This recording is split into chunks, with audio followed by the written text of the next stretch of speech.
Nagbabala sa Senator Bong Revilla Jr. kontra fake news matapos na kumalat ang isang post sa social media na naglalaman ng offensive o masasakit na salita laban sa mga Muslim.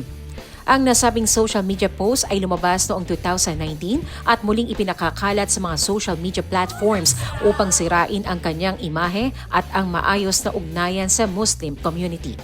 Ayon kay Senator Revilla, ang mga nasa likod ng pagkakalat ng peking balita ay layong linlangin ang publiko.